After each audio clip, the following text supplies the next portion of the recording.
Actually क्या हुई, हाँ हो गया शुरू। जय बाबा रिकॉर्डिंग। अच्छा टाइम भी हो गया, शुरू करते हैं। और सबको म्यूट भी कर देती हूँ, तो क्या है गलती से अगर चालू हो जाए तो रिकॉर्डिंग में बाधा नहीं हो। अवतार मेहर बाबा की जय, अवतार मेहर बाबा की जय, अवतार मेहर बाबा की जय। प्रियतम मेहर प्रभू, आमच्यामध्ये आपण आम्हा सर्वांना आपले दर्शन आणि सहवासचा आनंद देऊन आमचे मार्गदर्शन करावे, हीच आपल्या चरणी प्रार्थना। थँक्यू बाबा, जय बाबा। हे प्रियतम परमेश्वरा, तुझ्यावर अधिकाधिक प्रेम करण्यासाठी आम्हा सर्वांना तू सहाय्य कर। अधिक आणखी, अधिक आणखी आणि त्याहूनही आणखी अधिक प्रेम करण्याकरता, इतकं की तुझ्याशी तद्रूप होण्यास आम्ही पात्र व्हावं व तुझ्यावरील आमचं प्रेम वृद्धिंकर व्हावं, यासाठी आम्हास तू सहाय्य कर। आणि प्रियतम बाबांचा दाम अगदी अखेरच्या क्षणापर्यंत व अगदी अखेरच्या क्षणी देखील आमच्या हाती घट्ट राहावा, यासाठी आम्हास तू सहाय्य कर।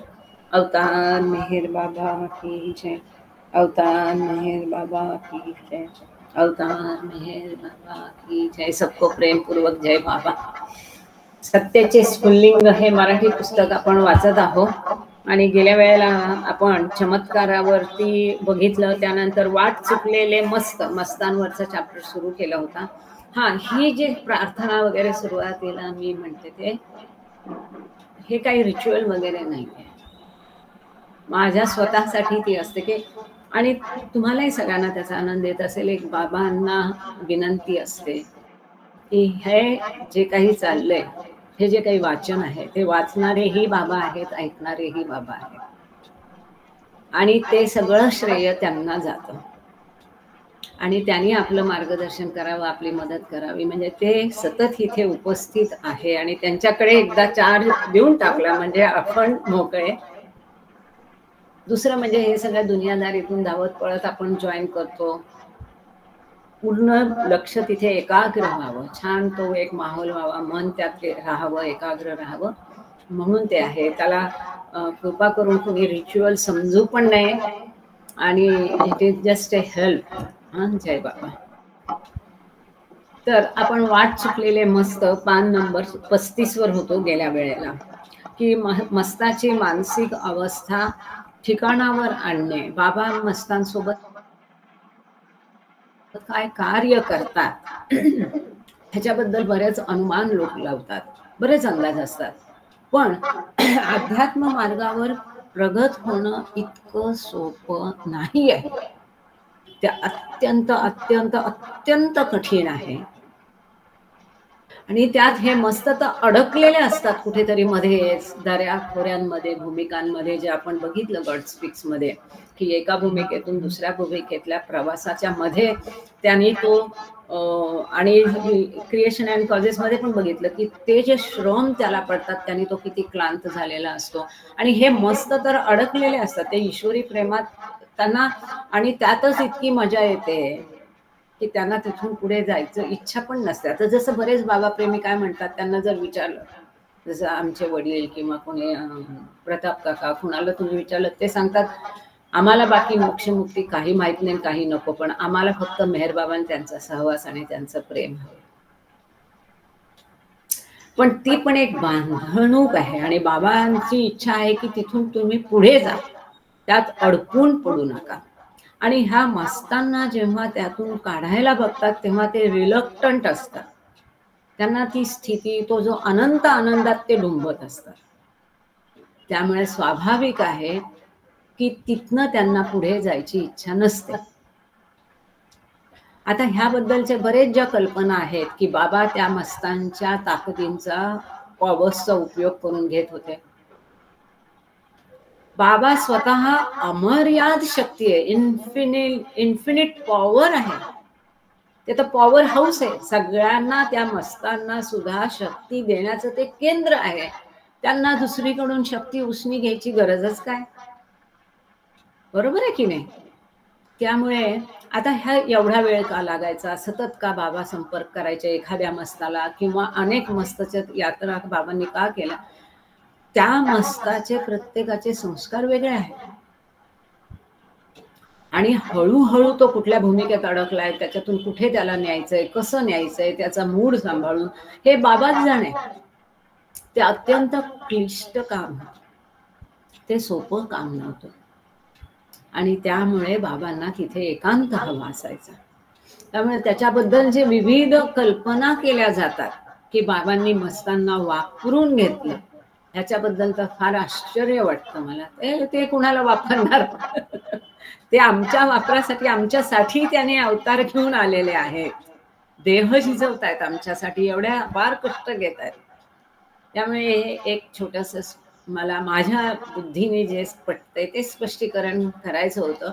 अट्टाहास नाही की हे सगळ्यांनी ऍक्सेप्ट करावंच, पण मला असं वाटतं दुसऱ्यांचं दुसरं मत असू शकेल. तर त्या मस्तांची मानसिक अवस्था ठिकाणावर आणणे, त्यांना मार्गात ते अडकलेले आहेत त्यांना पुश करायचं पुढे त्यांची प्रगती. कारण ते आता भूमिकांवर आहे, कोणी 4थ्यात आहे, कोणी 5व्यात आहे, कोणी 3रीत आहे, कोणी 6वीत आहे.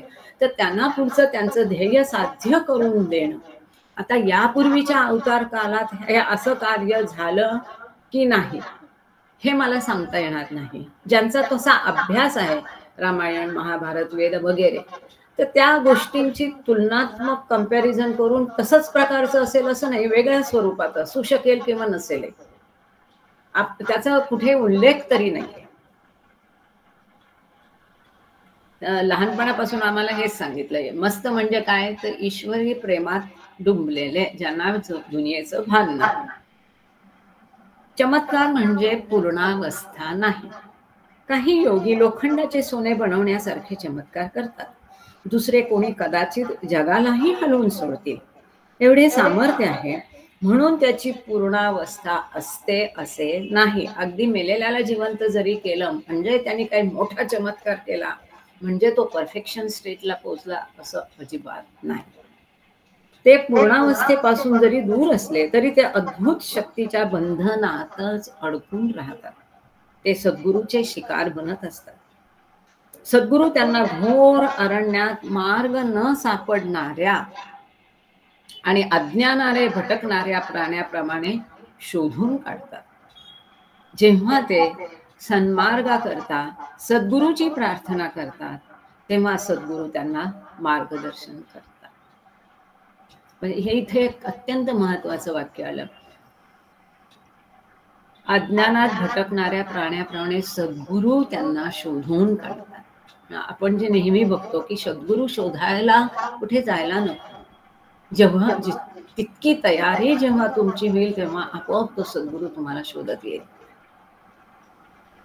कारण सद्गुरूची शक्ती योग्याच्या शक्तीपेक्षा अनंत पट अधिक असते. कारण सद्गुरू म्हणजे प्रत्यक्ष ईश्वर. सद्गुरू शक्तीचा उपयोग करण्यात गुंतून पडत नाही, तर आत्मिक ज्ञान देण्यात तो गुंतला असतो. म्हणून सद्गुरू हे चमत्कार वगैरे करण्याच्या भानगडीत पडत नाही.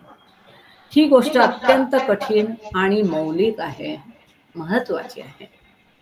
म्हणून चमत्काराच्या मागे कधी आता जायचं नाही. आता बाबा परिवारामध्ये हे सगळ्यांना माहित आहे, पण अनफॉर्च्युनेटली पाश्चिमात्य लोक अजूनही ह्याच गोष्टींमध्ये गुंतलेले आहेत. एनिवे, एका योग्याची कथा. एक योगी होता, त्याच्याजवळ खूप अद्भुत शक्ती होती. एके दिवशी तो एका गावात गेला आणि त्याने कटोरीतून अन्न काढून गावकऱ्याला जेवू घातले. हजारो लोक जेवून गेले, पण कटोरीतील अन्न मात्र संपले नाही. याप्रमाणे आता परवाच ही जी कथा आहे अशी सिमिलर हकीकत झालेली घटना बिंद्रा हाऊसमध्ये बाबांची. रविवारी जे असतं डेहराडूनचं, सकाळी 1 तासभरच फक्त असतं, पण छान असतं. त्याच्यामध्ये रविवारीच मी ही गोष्ट सांगितलेली आहे. ही हकीकत गोष्ट नाही म्हणता येणार बाबांची. हजारो लोक जेवून गेले, पण कटोरीतील अन्न मात्र संपले नाही. याप्रमाणे त्या योग्याचा चमत्कार चालू असता तेथे सद्गुरूची स्वारी आली आणि सद्गुरूने भिक्षान देही म्हटले. आता योगी नेहमीप्रमाणे या अतिथी करता कटोरीतून अन्न काढू लागला. तो जसजसा अन्न वाढू लागला तसतसा अतिथी खाऊ लागला. ही दोन्ही कार्ये अखंड चालू राहिली. तो अन्न खायचा आणि हा काढायचा, तो खायचा आणि हा काढायचा, संपेच ना. शेवटी योगी थकला. योग्यास नंतर योगिक शक्तीने कळून चुकले की हा अतिथी दुसरा तिसरा कोणी नसून सद्गुरू आहे आणि त्याची योग्यता फार मोठी आहे. तो ताबडतोब सद्गुरूला शरण गेला आणि आध्यात्मिक मार्गदर्शनाची याचना करू लागला. बघितलं ना की जेव्हा तयारी झालेली असते तेव्हा स्वतः सद्गुरू तुमच्याकडे येतो. याचं पुन्हा एक जिवंत उदाहरण. त्याचा विनम्र भाव वाहून सद्गुरू प्रसन्न झाले आणि त्यांनी त्यास प्रगतीचा मार्ग दाखवला. आता इथे हे वाट चुकलेले मस्त हे प्रकरण पूर्ण झालं. आता पुढचं प्रकरण आहे अत्यंत महत्वाचं, तयारी. की आपली तयारी असेल असं मनापासून आपण सांगतो की तयारी म्हणजे काय, तर ते कथांच्या माध्यमातून, दृष्टांताच्या माध्यमातून छान सांगितलं इथे. पान नंबर 37, फुटबॉलचा दृष्टांत. आध्यात्मिक तयारी करता शिष्य कोणत्याही प्रसंगास तोंड देण्याकरता तयार असला पाहिजे. एका वाक्यात उत्तर अत्यंत अत्यंत महत्वाचं. आध्यात्मिक तयारी म्हणजे काय, तर कोणत्याही सुखाचा असो दुःखाचा असो प्रसंगाला न डगमगता न हुरळून जाता तोंड द्यायला तो शिष्य तयार असला पाहिजे. आपलं एक नेहमीचं वाक्य होतं, आपण पूर्वी वापरायचो, आठवतंय तुम्हाला? ना सुखाने हुरळून जायचं, ना दुःखाने होरपळून जायचं. आठवतं? तो अनुकूल अथवा प्रतिकूल परिस्थितीशी जुळवून घेण्याच्या वृत्तीचा असला पाहिजे. दुसऱ्यांनी त्याच्याकडे दुर्लक्ष केले किंवा त्यास तिरस्काराने वागवले किंवा त्यास शिव्या दिल्या अथवा त्याला लाथा मारल्या तरी त्याने ते सर्व समजूतदारपणे जाणून घेतले पाहिजे, हो की नाही? त्यामुळे त्याने मनाची चलबिचल होऊ देऊ नये आणि हे बाबांच्या कृपेनेच साध्य होतं. तुम्हाला एक प्रश्न विचारते, उदाहरण. सपोज तुम्हाला कोणी त्यांच्या घरी अगदी आग्रहाने बोलवलं, बाबांचा कार्यक्रम ठेवला आणि त्या कार्यक्रमात तुम्हाला बोलवला असताना सगळ्या लोकांसमोर तुमचा अपमान केला, उघड रुसणं फुगणं, कसं वाटेल तुम्हाला? काहीही वाटू द्यायचं नाही. तरीही त्या माणसाशी प्रेमाने, ज्याला गिळून टाकणं म्हणतात, म्हणून पूर्वीच्या काळातल्या ज्या सुना असायच्या ना घरातल्या, तर म्हणून बाबा सांगतात की ज्या वैवाहिक जीवन हे एक उत्तम ट्रेनिंग सेंटर आहे आध्यात्मिक प्रगतीचं. आता आजकाल ते काय नारी शक्ती, नारी भक्ती काय असेल ते असू दे, पण ते जे सुनांना फारच साधायचं, हे जे पॉईज आहे, ज्याला बाबा म्हणतात इक्वी पॉईज आहे, शिष्टता आहे, संतुलन आहे, ते काय त्या मुशीत घडायच्या त्या बायका. ते नंदा असू दे, सासू असू दे, जावा असू दे, सगळा तोंड दाबून त्याला मुक्याचा भार म्हणायचे. तर त्या मुशीत त्या कशा घडायच्या, ते एक उदाहरण डोळ्यासमोर सगळ्यांनी आणायला पाहिजे की कसं असायला पाहिजे. तोंडातून ब्र नाही. लाथा खाण्यास फुटबॉल सारखी त्याची तयारी असली पाहिजे. आणि मला अत्यंत सांगायला खरंच आनंद होईल की मला तुम्ही सगळे तसे असालही, पण आज आपल्या मीटिंगमध्ये इथे एक सद्गृहस्थ आहेत, ते स्वतःही सांगणार नाही, पण तिसऱ्यानी त्यांच्याबद्दल हे वाक्य म्हणणं हे खरंच त्यांचा आदर आहे. दुसऱ्या बाबा प्रेमीने इतनाच त्यांचा, खरं तर वर्षानुवर्ष पिढ्यानुपिढ्या ते बाबांचे सुंदर भक्त आहेत, प्रेमी आहेत, इतकी छान सेवा देतात, सेवा करतात निरपेक्ष भावनेने, निस्वार्थ भावनेने. आणि त्यांच्या वडिलांना बाबांनी सांगितलं होतं तिथे भोपाळला सेंटर सुरू करायला. कालचे आलेले काही जण उगाच त्यांना आदवा बोलणं, त्यांचा अपमान करणं, हे करूनही ते तो सगळा अपमान, राग मुकाट्याने गिळतात. असं नाही की आम्ही सिनियर आहे, आम्ही हे वर्षानुवर्ष करत आलोय, आमच्याच इथे आज्ञा चालल्या पाहिजे. तिसरे जे नवीन आता यंग बॉय आहे त्यांनी म्हटलं की मला इतकं पाय धुवून पाणी प्यावंसं वाटतं त्यांच्या चरणाचं, की एवढा अपमान ते सहन करतात आणि तरी प्रेमाने वागतात. हे त्यांच्याबद्दलचे उद्गार तिसऱ्याने काढलेले बघा. जो यंग मुलगा आहे हे खरे बाबा प्रेमी. आणि त्यांना आवडत नाही की उल्लेख केलेला, पण मी आता शेवटी सांगतेच, तुम्हाला अंदाज आलाच असेल भोपाळ म्हटल्यावर नाफडे भाऊ आहे. पूर्ण फॅमिली अशी आहे. प्रदीप कुमार नाफडे आता आपल्यामध्ये आहेत आणि हे मी बघितलेलं पण आहे. आणि हे त्यांच्याबद्दलचे गौरवोद्गार तिसऱ्याने काढणं म्हणजे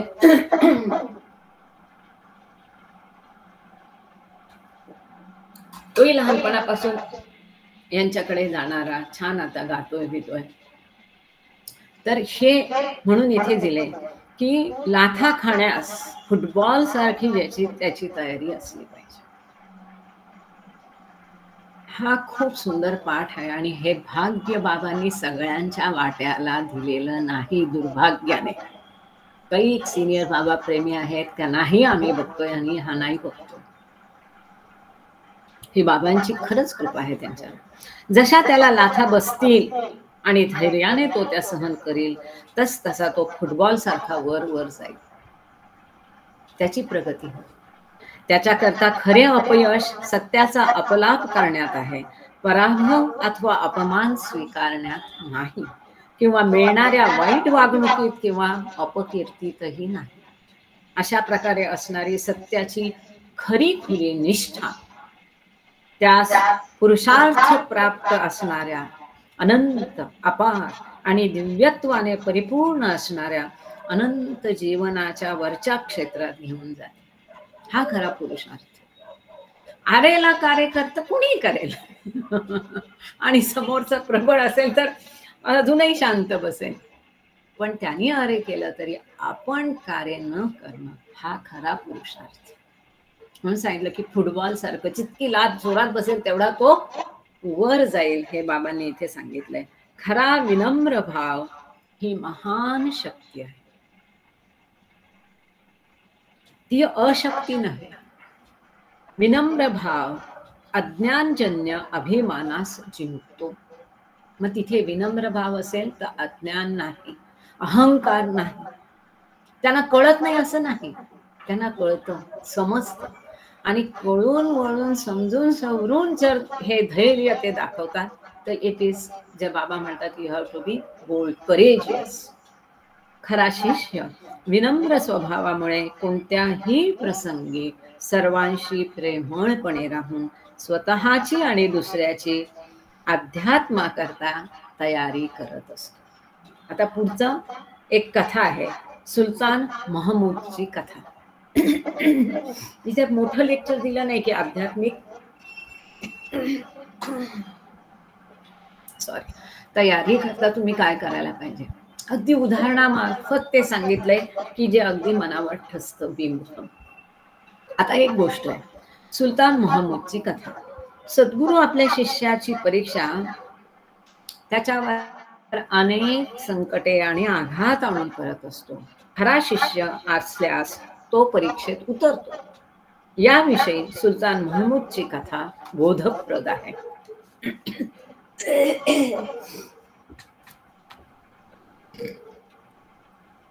महमूदच्या दरबारातील सरदार स्वतःस अत्यंत आज्ञाधारक समजत असत.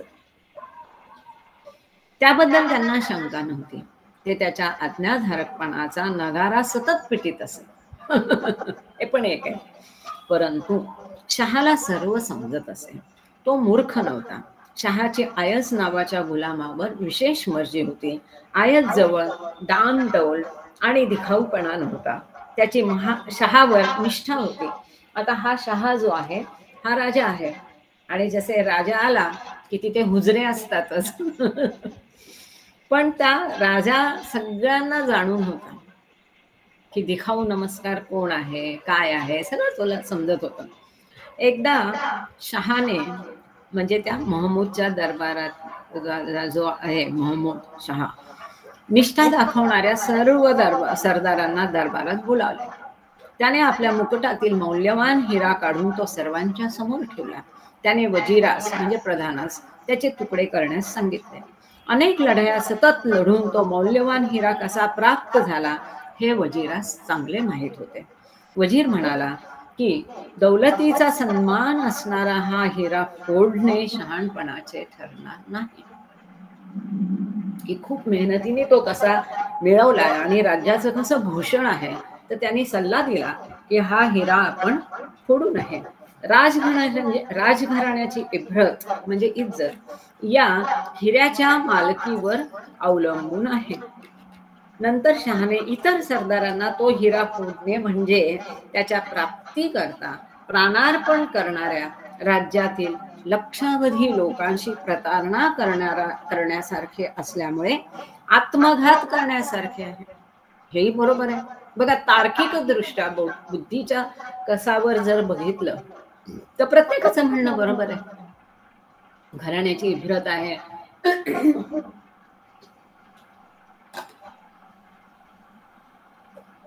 इतक्या सगळ्या लढाया जिंकून तो प्राप्त केलाय, मग त्याच्यासाठी ज्यांनी बलिदान दिलं त्यांच्याशी ती प्रतारणा आहे. हा, बुद्धी आणि तर्काच्या गोष्टीवर बघितलं तर इट इज करेक्ट.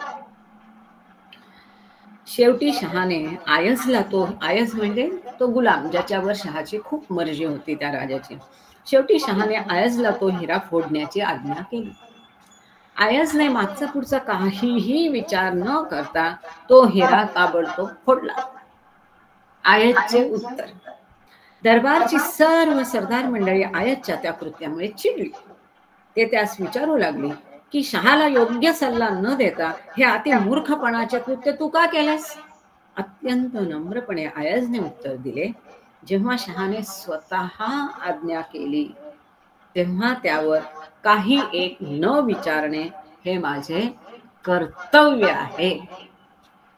आज्ञा केली, तो माझा बॉस आहे, गुरु आहे, त्याने आज्ञा केली त्याचं तंतोतंत पालन करायचं, तिथे आपलं डोकं लढवायचं नाही.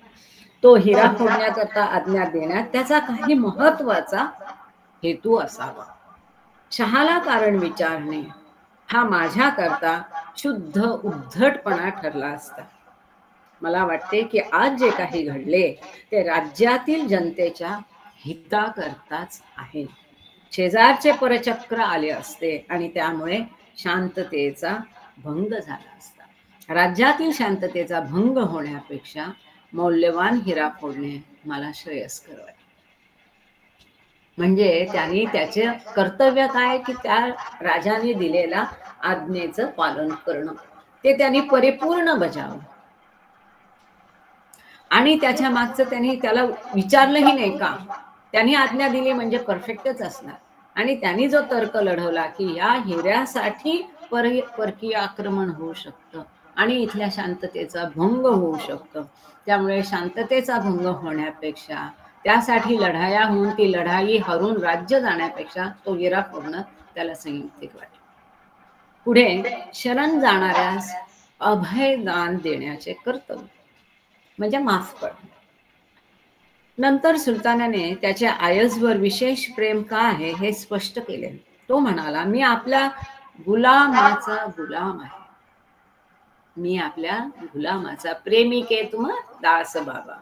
त्याची माझ्यावर पूर्ण निष्ठा आहे. त्याचा विनम्र भाव अतिशय वाखाणण्यासारखा आहे, कौतुकास्पद आहे. शहाने आयसच्या संबंधात जे उद्गार काढले ते सद्गुरू आणि शिष्य यांच्या संबंधात लागू करण्यासारखे आहे. म्हणजे शिष्याने कसं असावं, निष्ठावान पाहिजे, असं असावं की त्याच्या प्रेमाखातर प्रियतम त्याचा प्रेमी झाला पाहिजे, संपूर्ण निष्ठा पाहिजे आणि असं असूनही विनम्र भाव पाहिजे. जेव्हा निष्ठा आणि विनम्र भाव पूर्णावस्थेला पोहोचतात तेव्हा सद्गुरूला शिष्याप्रत स्वतः म्हणजे शिष्यासाठी त्याचं जे काही स्वतःचं कर्तव्य आहे ते पार पाडावेच लागते. शिष्य जरी आध्यात्मिक दृष्ट्या तयारीचा नसला तरी सद्गुरूस आपले कर्तव्य पार पाडणे भाग असते. त्याची जरी पूर्ण तयारी झालेली नसली पण त्याच्या जागी विनम्र भाव असेल, संपूर्ण निष्ठा असेल, संपूर्ण आज्ञापालन असेल, तर सद्गुरू त्याच्यावर आपली मेहर नजर करतोच करतो. हे महत्वाचं आहे. प्रेम पाहिजे पूर्ण, म्हणून बाबांनी प्रेमाचा मार्ग सांगितला. बाकी तयारी काही किती केली तरी ती कमीच पडते.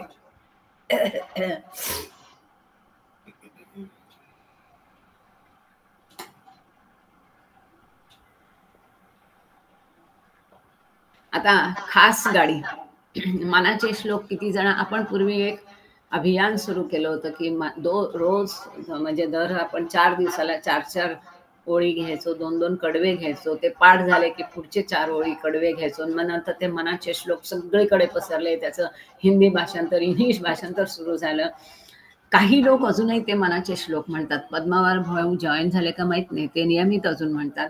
त्या मनाचे श्लोक मध्ये अना देशपांडेंनी एक म्हटलेलं आहे की खास गाडीतून जायचं आपल्याला, लोकल गाडीतून जायचं नाही. मेहर बाबांची गाडी म्हणजे खास गाडी आहे.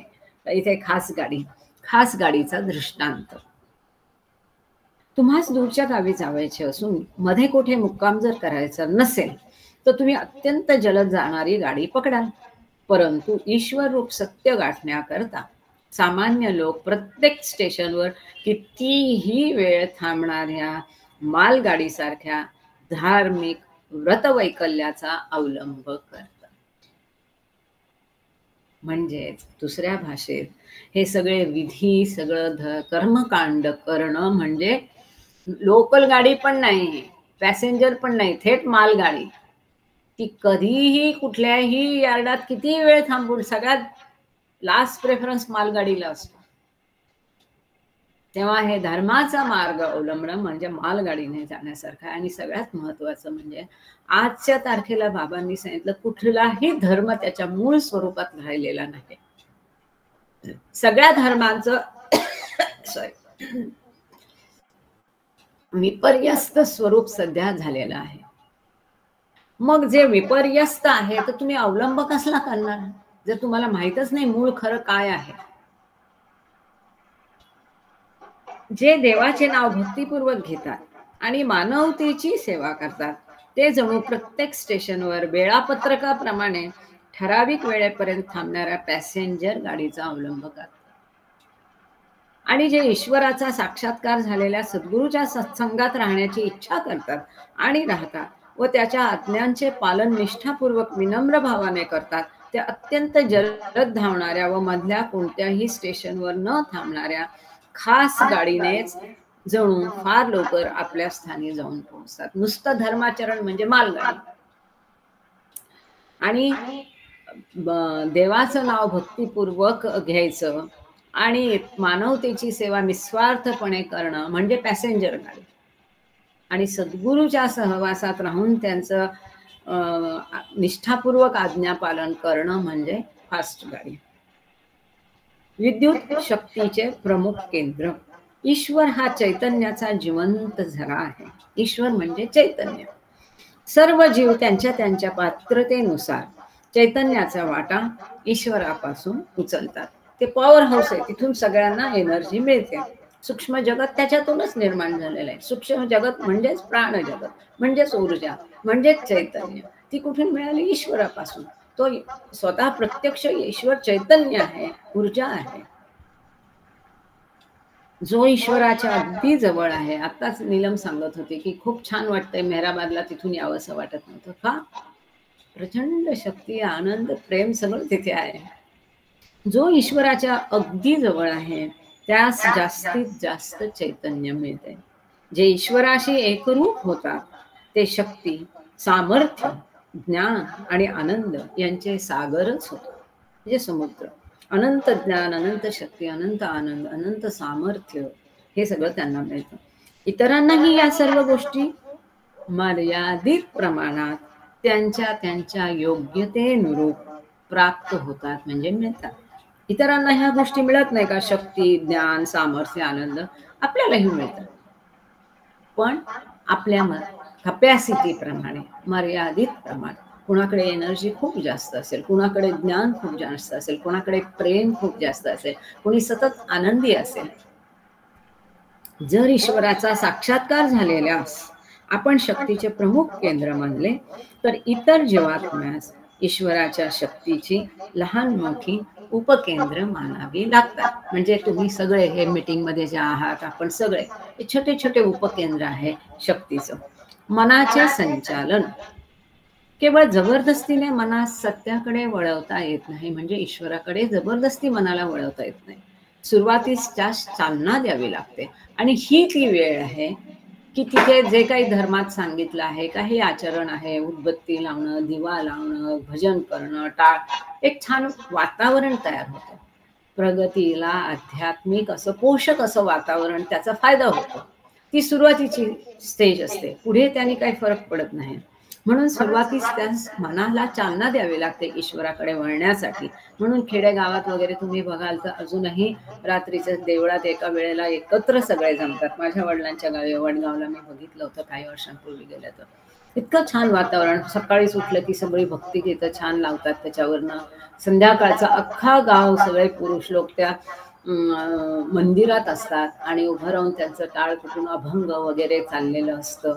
खूपच सुंदर माहोल. मग तो पण एक प्रकारे, आणि मग ती लोक कीर्तन करतात, सभा घेतात, त्याच्यातून पण मग ते स्वतः तसं आचरण त्या ऐकून ऐकून त्यांच्या वागण्यात फरक पडतो, बुद्धीत फरक पडतो, त्याप्रमाणे ती वागायला लागतात. म्हणजे एक प्रकारे हा त्यांना उपकारक मार्ग आहे. आणि त्याच्या नेहमीच्या चाळ्यापासून त्यास दूर करावे लागते, म्हणजे त्यास जिंकावे लागते. कुणाला? मनाला जिंकावं लागतं.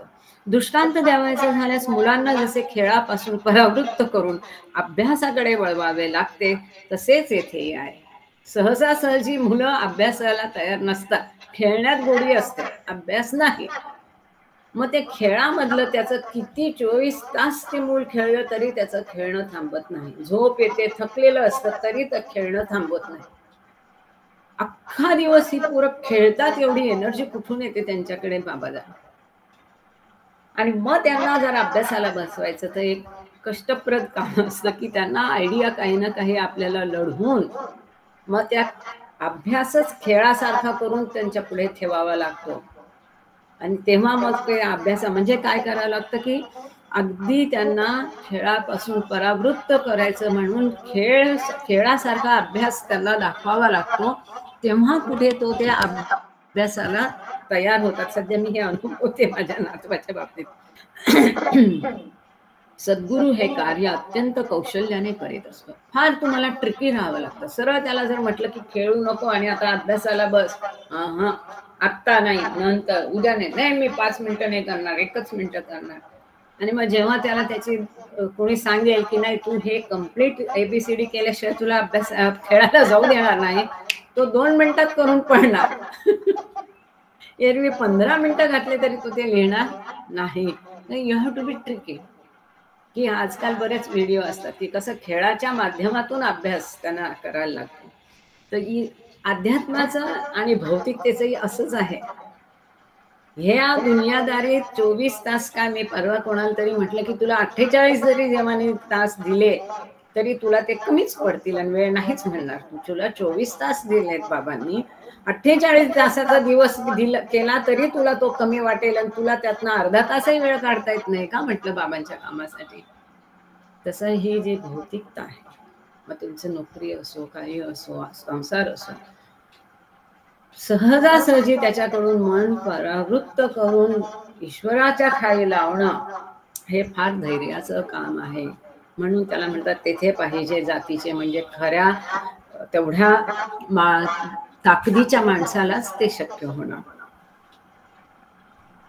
जेव्हा मन सत्याकडे वळवले जाते तेव्हा सर्वच संवेदन केंद्रे आपोआपच मनामागे येऊ लागतात. जर संवेदन म्हणजे कसं की मनच ह्या दुनियादारीत रमेन असं झालं की संवेदन केंद्र म्हणजे काय. मग आपण कुठल्या कामात असू दे, आपल्याला वाटेल चल बाबांची भजनं लावूया, संवेदन केंद्र म्हणजे कानाचं काम, हो की नाही. आपला थकलोय काम करून, आता पडलोय, मग चला बाबांचं पुस्तक वाचू, नाही तर बाबांचा एखादा व्हिडिओ बघू, संवेदन केंद्र म्हणजे डोळ्याचं काम. तर अशा पद्धतीने सर्वच संवेदन केंद्रे आपोआप मनामागे येऊ. मन ईश्वराकडे वळलं की हे जे पंचेंद्रिय आहेत ते आपोआप ईश्वराकडे वळायला लागतात. जर संवेदन केंद्रे सेनेप्रमाणे मानलीत, सेना आहे, संवेदन केंद्र ही मनाची सेना आहे, तर मन हे सेनापती आहे असे म्हणावे लागेल. म्हणजे मनाने आज्ञा केली पाहिजे की मला आता ह्या ईश्वरातच रस आहे, इतर काही हे म्हणजे सांगावं नाही लागत की आपोआपच ते सगळं निरस वाटतं. एखादा खूप झणझणीत भाजी खायची ज्याला सवय आहे तिखट भाजी खाण्याची, आणि त्याला जर कमी तिखटाची भाजी दिली तर काय होईल त्याची अवस्था? त्याला ती बेचव वाटेल, बरोबर ना? आणि मग त्याची ओढ कुठेतरी मिरची मिळते का, ठेचा मिळतोय का, चटणी मिळते का, हे तो शोधायला लागेल. तसं ज्याचं मन ईश्वराकडे वळलंय त्याला आपोआपच हे दुनियादारी बेचव वाटायला लागते, कशातच रस नाही वाटेल नसं. आणि मग तो कुठेतरी बाबांनी कुठे कुठे भेटी दिल्यात, आज कुठे भजन आहे, आज कुठे भाषण आहे, हे शोधायला लागतो की ज्याच्यामध्ये त्याचं मन रमेल ईश्वराच्या आठवणीमध्ये, त्याच्या नामामध्ये. जेव्हा संवेदन केंद्रे विघातक कार्यातून निवृत्त होतात तेव्हा विघातक म्हणजे हे दुनियादारीचे किंवा हिंस्त्र किंवा नष्ट काम करणारे असे, तेव्हा अहंकारी मनास ईश्वराच्या प्रेम भक्तीच्या ज्वालेत टाकून पावन करणे सोपे जाते. ह्या दुनियादारीतून मन निवृत्त झालं, निघालं, तरच त्या ईश्वरी प्रेमामध्ये अहंकारी मनाला टाकून त्या ईश्वराच्या प्रेमाने पावन होता येतं. किती छान आहे. जेव्हा संवेदन केंद्रे म्हणजे सगळे हे ज्ञान चक्षु काय म्हणते ते, डोळे, नाक, कान, हे सगळ्यांचा वापर केवळ ह्या दुनियादारी न करता त्याच्यातून जेव्हा निवृत्त होतात तेव्हा अहंकारी मन आपलं अहंकारी आहे आणि सेपरेट इगो, अलिप्ततेचा वेगळा भाव, द्वैताचा जो इगो आहे तो पण, त्या मनास ईश्वराच्या प्रेम भक्तीच्या ज्वालेत टाकून पावन करणे सोपे जाते. जाणीवपूर्वक सेवा. पुढचं सद्गुरु मुमुक्षुला म्हणजे साधकाला त्याच्या ध्येयाप्रत म्हणजे त्याच्या उद्देशापर्यंत आध्यात्मिक स्वरूपाच्या सेवेच्या मार्गात नेत असतो. ही क्रिया जाणीवपूर्वक होते. बंधनातून जाणीवेस विमुक्त करणारी या प्रकारची सेवा क्वचितच दिसून येते. सद्गुरु मुद्दाम त्याला माझे पाय दाब, पाणी आण हे का सांगतो? कारण हे जे मायेचं बंधन आहे त्यात जी कॉन्शियसनेस आहे, आपला चेतना, त्या चेतनेला मुक्त करायचं. संस्कारी मानवी चेतना मुक्त होऊन ती दैवी चेतना करण्यासाठी अशा प्रकारची सेवा क्वचितच दिसून येते. बरेच व्यावहारिक लोक मानवतेची सेवा करण्यात जे मग्न झालेले आढळतात ते वास्तविकपणे स्वतःचीच इच्छा पूर्ती करत असतात. बरेच लोक आहे आता सोशल सर्व्हिसेस हा म्हणजे इथे मुंबईत तरी आम्ही बघतो की जनसेवा, सोशल सेवा आता हा फार म्हणजे असा हे विषय राहिलेला नाही. ज्याला जितकं जमेल, मग लहान असो, थोर असो, मोठा असो, झोपडपट्टीत राहणार असो, भिकारी असो, नाहीतर मोठा उद्योगपती असो, इव्हन पॅन्डेमिक मध्ये पण हे सेलिब्रिटी वगैरे सुद्धा धावून पुढे आले करण्यासाठी लोकांची मदत. तर असं जनसेवा करण्यासाठी बरेच लोक असतात. पण बाबांनी काय सांगितलं माहितीये? माझी सेवा जर केली तर संपूर्ण विश्वाची सेवा केल्यासारखं आहे. हे अत्यंत महत्वाचं वाक्य मी वाचलंय पुस्तकात, कधी कुठे कुठल्या ते मला आता एकदम स्वामी म्हणाल कुठल्या पुस्तकात वाचलं सांगता येणार नाही, पण हे वाक्य आहे बाबांचं की माझी सेवा केली म्हणजे पूर्ण विश्वाची सेवा केल्यासारखं आहे. का? कारण ते ईश्वर आहेत, त्यात संपूर्ण विश्व आलं.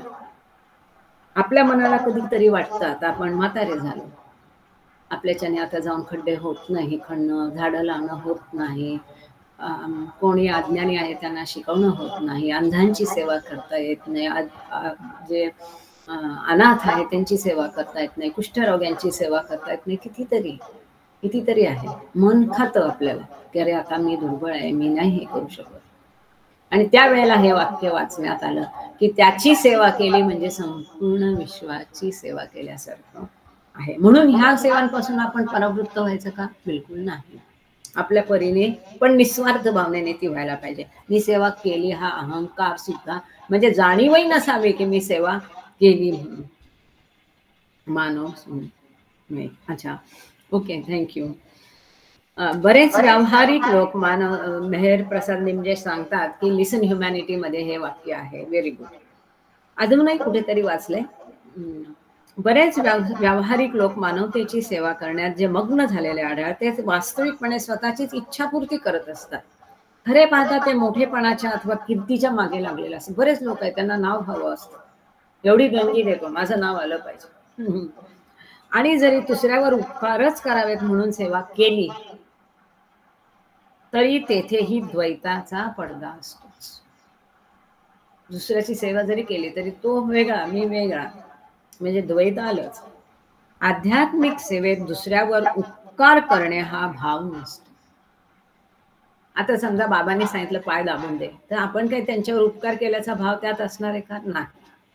जसं आता तुम्ही मेहराबादला जाऊन आलात, बऱ्याच लोकांनी व्हॉलेंटिअरचं काम केलं, झाडी लावली, काय काय लावलं, तर उपकार केल्याचा भाव असतो का? नसतो आणि नसावा. सगळ्या व्हॉलेंटिअरनी अत्यंत प्रेमानीच वागलं पाहिजे सगळ्या बाबा प्रेमींशी. मग समोरचा बाबा प्रेमी कितीही उद्धट असो, मूर्ख असो, गाढव असो, त्याने तुमचं न ऐको. परवाच मी व्हिडिओ बघत होते धुनीच्या तिथे, मला वाटतं ते कंटिन्युअसली त्या गृहस्थाला सांगत होते की तिकडून जा, पण त्यांनी पाठीमागूनच, आणि असं एक नाही 8-10 लोक त्यांचं ऐकतच नव्हते की तिकडून जा. सांगितलं जाण्याचा मार्ग आहे ना, तिकडून जा, मग तुमचे नंगे पैर असू द्या, परत तुम्हाला इकडे येऊन चप्पल घालायला लागू दे, पण त्या लोकांचं ते ऐकतच नव्हते. बरेच जण ऐकले, पण 8-10 लोकांनी तरी पण ते पाठीमागूनच बाहेर पडले धुनीच्या तिथे. हे चूक आहे. दिस इज नॉट स्पिरिच्युअलिटी. ते तिथे कशासाठी आहेत? काही होऊ नाही. धुनी आहे, गर्दी असते, सगळ्यांच्या सुरक्षिततेसाठी, कुणावरही अन्याय होऊ नये, सगळ्यांची मदत करायला. ते जे दुबळे पांगळे म्हातारे आहेत त्यांची मदत ते करतातच ना. त्यांचं ऐकणं, म्हणजे जोही व्हॉलेंटियर आहे, जसं व्हॉलेंटियरने सगळ्यांशी प्रेमाने वागलं पाहिजे, तसंच बाबा प्रेमीचंही काम आहे की तो व्हॉलेंटियर किती गाढव असेल, मूर्ख असेल, चुकीचा असेल, उद्धट असेल, तरी तो बाबांचं कार्य करतोय, म्हणजे त्याच्या रूपाने बाबा तुम्हाला आज्ञा देतायत हे समजून गुपचूप त्यांचं ऐकायचं. ते जरी तुम्ही त्याचं चूक असेल नंतर लेटर लिहा, ईमेल करा ट्रस्टला, नावासह करा, बिन नावाचा करा, की अशा पद्धतीने उद्धटपणे जर समाधीत कोणी ओरडत असेल तर तो शांततेचा भंग करणार आहे, ह्याचं कार्य हे चुकतंय. व्हॉलेंटियरनी असं करू नये. ज्या लोकांना भेटा ते ट्रेनिंग देतात आधी व्हॉलेंटियरला, त्याच्यात हा मुद्दा प्रकर्षाने महत्वाचा मांडायला सांगा की कसं ते पूर्वीचे अगदी प्रेमळ व्हॉलेंटियर असायचे. आजकाल ते प्रेम कमी, उलट त्याच्यात अहंभाव दिसतो. अरे मैं ना व्हॉलेंटियर, अरे मैं इतने सालों से वॉलंटियर हूँ, मैं इतने सालों से सेवा दे रही हूँ. कशाला? नको. तो अहम जर आला तर काय उपयोग तुमचा व्हॉलंटियर होण्याचा, सेवा देण्याचा? काही उपयोग होत नाही. एनिवे, आपण पुढे जाऊ. आध्यात्मिक सेवेत दुसऱ्यावर उपकार करणे हा भाव नसतो. आपला इथे विषय सुरू होता की आजकाल मला अत्यंत दुःख होतं, आम्ही जेव्हाही 31 जानेवारीला रांगेतले जितके व्हॉलेंटियर्स आहेत, सॉरी टू से बाबा, पण तुम्हा सगळ्यांना त्यांचा अनुभव आहे. जरूर नसताना ते जे काही दाखवतात तिथे, आणि तो जो अहम असतो आणि ते ज्या पद्धतीने ट्रीट करतात, दॅट इज व्हेरी बॅड. तर अशा पद्धतीने आपण मोठे आहोत आणि हे सगळे आपल्या पुढे छोटे आहेत हा भाव नसावा. दुसऱ्यावर उपकार केल्याचा भाव नसावा. तो जर झाला तर तुमच्यावर उलट तो बंधनकारक होतो. ते कार्य तुम्ही जे काही करत असाल, अशा भावनेतून जर तुम्ही व्हॉलेंटियर करत असाल, सेवा देत असाल, तर ती कार्य तुम्ही जे पण व्हॉलेंटियर करत असाल, जे कार्य असेल ते लाईनीतले असो, समाधीतलं असो, कुठलं असो, ते तुमच्यावर दुसरे संस्कार निर्माण करतात आणि तुम्हाला बंधनात टाकतात. या उलट आध्यात्मिक सेवा करणाऱ्यास सेवा करण्याची संधी मिळाली याचाच आनंद. या अवस्थेतही किंचित मायावी पण आहेच, कारण ज्याची सेवा करावयाची तो आपल्याहून परका हा भाव तेथे असतोच, म्हणजे द्वैत भाव असतो. परंतु या भावनेचा त्यात अतिरेक नसतो. अत्यंत परिपूर्ण अवस्थेतील सेवेत सेवक सेव्य भाव लुप्त होतो. जिथे परफेक्शन आहे, पूर्णावस्था आहे, पुढची स्टेज आहे, तिथे मी सेवक आहे आणि तो माझा मी त्याची सेवा करतो, हा भाव, द्वैत भाव लुप्त झालेला असतो, दुजा भाव नसतो. ही अवस्था केवळ अवतारी साक्षात्कारी सद्गुरूस शक्य आहे. Page number 42. जगाशी संबंध कायम ठेवणे. सामान्यतः सद्गुरूच्या वैश्विक मनाचा जगाशी आणि ईश्वराशी संबंध असतो. अच्छा, आज प्रेयर कुणाला दिलेली नाहीये आणि वेळ झाली सांगायला हे पण नाहीये, तर वेळ झाली तर कुणीतरी सांगाल मला. एक पॉइंट नंबर 1.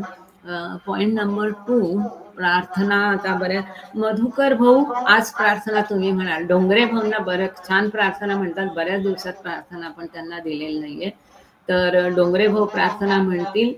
आणि राजश्री सोनींनीही कधीच प्रार्थना आरती म्हटलेली नाही, त्यांची इच्छा असेल तर ते म्हणू शकतात, किंवा मग आणखी बघते मी आरतीसाठी दुसरं कोण त्यांची तयारी असेल. राजश्री सोनी, तर तुम्ही मला थंब अप कराल, इथे गेस्चर द्याल की तयारी आहे. राजश्री सोनी आरती म्हणणार असाल तर इथे बघा रिॲक्शन्स असतात. म्हणणार का तुम्ही? हो ना? ठीक आहे.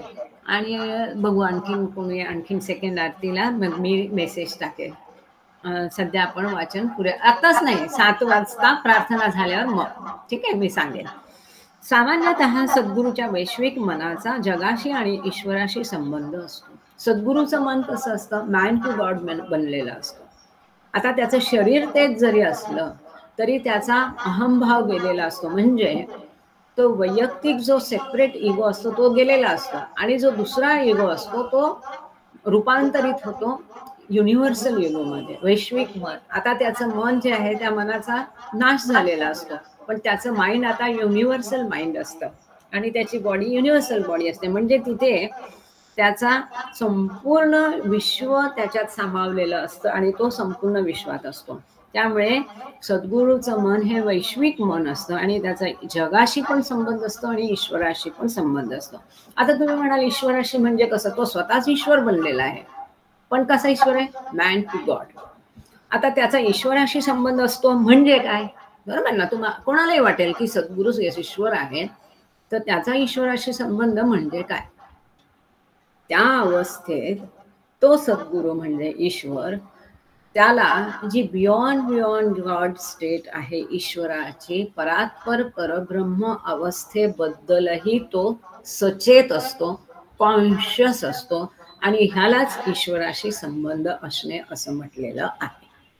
तसंच ईश्वराची बी अवस्थेशीही त्याचा संबंध असतो, सगळ्या भूमिकांशीही त्याचा संबंध असतो. म्हणून तिन्ही भुवनात म्हणतो ना आपण, तिन्ही भुवनात आहे तू, ते म्हणतो ते तीनही भुवन कोणते? स्थूल, सूक्ष्म, मनोजगत. सर्व भूमिकात. बरेच लोक प्रार्थनेमध्ये भूमिकात हा शब्द विसरतात, गाळतात. तो भूमिकांच्या पलीकडेच, भूमिकांमध्ये पण आहे तो, 1 ते 7 भूमिकांमध्ये आहे, त्या भूमिकांच्या पलीकडेही आहे. सद्गुरूचे मन सतत कार्यमग्न असणारच. सामान्य माणसांच्या मनास आणि शरीरास ज्या झोपेच्या अवस्थेत विश्रांती मिळते, अशा अवस्थेत सद्गुरूचे मन कार्य करत असतेच. इथे महत्वाचं सद्गुरू आणि अवताराच्या झोपेबद्दल सांगितलेलं आहे, जे सामान्यपणे सामान्य जनांना माहीत नसतं, तर तेव्हा त्याच्यावर लक्ष द्या. सद्गुरू त्यांना झोप म्हणजे काय? आपण झोपतो म्हणजे त्यावेळेस काय होतं? आपण परात्पर परब्रह्म अवस्थेला, बियॉन्ड गॉड स्टेटला जातो. आपल्याला विश्रांतीची गरज असते आणि तो आत्मा जो आहे तो त्या तेवढ्या कालापुरता परात्पर परब्रह्म अवस्थेत जातो. का? कारण गाढ झोपेत आपल्यासाठी हे विश्व शिल्लक राहत नाही, ह्या विश्वाचं भान नसतं. तेवढ्या वेळासाठी आपले संस्कार संपलेले असतात, तेवढ्या वेळासाठी थांबलेले असतात. झोपेमध्ये नवीन संस्कार निर्माण होत नाही, मन नसतं, काहीही नसतं झोपेत. म्हणजे ती परात्पर परब्रह्म अवस्था आहे, ती त्या सोलला आवश्यक असते. परंतु सद्गुरू स्वतःच ईश्वर आहे, मग त्याला त्या अवस्थेत जाण्याची गरज नसते, पण त्याच्या देहाला, स्थूल देहाला, भौतिक देहाला विश्रांतीची गरज असते. मग ती गरज कशी पुरी करतात ते बघा. सद्गुरू जर विश्रांतीच हवी असेल तर त्यास जगाच्या व्यवहारापासून वेगळे व्हावे लागते. परंतु जेव्हा सद्गुरू आपले मन अशा अवस्थेत नेतो तेव्हा ते वैश्विक सत्यात निमग्न होते आणि त्याचा जगाशी संबंध राहत नाही. बाबा जे कोणाला तरी सतत, बऱ्याच लोकांना वाटतं की बाबा सतत रात्रीच्या वेळी पहाऱ्यावर का बसवायचे, त्याची बरीच कारणं आहेत. त्यातलं हे एक आहे. ही अडचण पर्वतारोहणासारख्या, धावण्यासारख्या अथवा काहीतरी खेळ खेळण्यासारख्या कार्यात मग्न होऊन सद्गुरू करीत असतो. म्हणजे बाबा जेव्हा पत्ते खेळतात, गोट्या खेळतात वगैरे करतात त्यावेळी एक प्रकारे ते विश्रांती देत असतात आपल्या भौतिक शरीराला आणि त्यामार्फत ते त्यांचं कार्यही करत असतात. अशा प्रकारच्या भौतिक कार्याने त्यास मानसिक विश्रांती लाभते. ते झोपत नाही. झोपले तर मग त्यांचं सगळं विश्वाचा खेळ कोण करणार, सांभाळणार. आणि अशा प्रकारचे जे भौतिक क्रिया आहेत, पर्वतारोहण, जसं बाबा म्हणतात आता मी थकलो, मला काहीतरी गाणे ऐकवा, विनोद ऐकवा, पत्ते खेळूया, फिरायला जाऊया, या कार्यातून ते स्वतःला मानसिक शांती देतात आणि त्यांचा जगाशी संपर्कही राहतो. म्हणजेच ती विश्रांती घेतल्यासारखं होतं. जसं बाबांना विचारलं होतं, ते फॉरेनला गेले तर तुम्ही किती तास झोपता, आणि बाबांनी सांगितलेलं आहे आपल्याला, एरवी आपण बघतो भाऊ परचुरींना वगैरे, की मी कधी झोपत नसतो. हे समजू नको तू की मी झोपलो गाढ, मी झोपत नसतो कधीही. शिष्याची निवड. जेव्हा शिष्य वाटचाल करण्यास उत्सुक असतो तेव्हा सद्गुरूने त्यास ध्येयाच्या शिखराकडे नेले पाहिजे. तुम्ही पाहिजे तयार पाहिजे पहिल्यांदा. बाबा सांगतात एकीकडे तुम्ही भौतिक गोष्टींचा लोभ धराल तेही तुम्हाला पाहिजे आणि दुसरीकडे तुम्हाला आध्यात्मिकताही पाहिजे. हे एक ढोंग आहे. ते म्हणजे 2 डगरीवर पाय ठेवून चालण्यासारखं आहे, ते पडणार तुम्ही. म्हणून खरी तयारी शिष्याची पाहिजे, तो उत्सुक असला पाहिजे. तेव्हा सद्गुरूने त्यास ध्येयाच्या शिखराकडे नेले पाहिजे. वाटचाल करण्याची उत्सुकता शिष्यास असावयास पाहिजे. सद्गुरूने जागा हो, उठ अथवा तसाच पडून राहा या संबंधी आदेश शिष्यास द्यावयाचा असतो आणि आध्यात्मिक प्रगती करण्यासंबंधीच्या गरजेची जाणीव करून द्यावयास पाहिजे. त्याला का गरज आहे आध्यात्मिक प्रगतीची हे प्रत्येकाला कळलं पाहिजे, की मला आध्यात्मिक प्रगती करण्याची गरज का आहे, ही जाणीव त्याला करून देणं हे सद्गुरूचं कार्य असतं. आणि बाबांनी वेळोवेळी जागोजागी आपल्या प्रत्येक लेक्चरमध्ये सांगितलेलं आहे की ईश्वर साक्षात्कार प्राप्त करणं हेच केवळ तुमच्या जीवनाचं ध्येय आहे. हा देह तुम्हाला केवळ त्याचसाठी दिलेला आहे आणि तुम्ही हे ध्येय प्राप्त केलंच पाहिजे. ते तुम्ही लांबणीवर टाकू नका, पुढच्या जन्मावर टाकू नका. आत्ताच त्याचं साध्य का नाही करायचं असंही बाबांनी विचारलेलं आहे आणि आपण ते सगळे लेक्चर वाचलेले आहे. आणि आध्यात्मिक प्रगती करण्यासंबंधीच्या गरजेची जाणीव करून द्यावयास पाहिजे. शिष्याने गुरुच्या हाकेकडे लक्ष द्यावयास पाहिजे आणि अध्यात्माचा अत्यंत कठीण आणि दुर्गम मार्ग चालून जाण्याकरता कंबर कसून सज्ज झाले पाहिजे. बाबांकडे आलो म्हणजे माझे सगळे अडचणी निस्तरतील, माझा काहीतरी फायदा होईल, ह्या भावनेने बाबांकडे जायचं नाही. अध्यात्माचा मार्ग सोपा नाही. त्यात ज्या अडचणी येतील, कष्ट येतील, ते झेलायची तयारी असली पाहिजे. It is not a coward's game, बाबा सांगतात. त्याच्यासाठी धैर्य पाहिजे, धीट पाहिजे. त्यासाठी मायेचे आकर्षण. आध्यात्मिक मार्गात कठीण अडचणींना तोंड देण्याची तयारी असणे आवश्यक आहे. त्याकरता पोलादासारखी बळकट इच्छाशक्ती हवी. फार सुंदर शब्द वापरला. लेचपेच असून तिथे काम नाही. जगातील आकर्षक देखावे बघून हळूहळू होईल, घाईवर उतावळी नको. परवाच एकाचा मेसेज मी बघितला, बापरे म्हणजे एवढा वेळ लागणार. शांत, धैर्य, होईल तेव्हा होईल. इतकी लांब वाट चालत आपण आलोय, आता इथपर्यंत आलोय, पुष्कळ आलोय आपण. आता थोडं अंतर राहिलंय, धीर ठेवायचा. त्याची वेळ येईल त्यावेळेला तो करेल काळजी. त्याची काळजी आपण करायची नाही. जे त्याने सांगितलंय, जसं जसं सांगितलं तसं तसं वागायचं, करायचं निरपेक्ष भाव.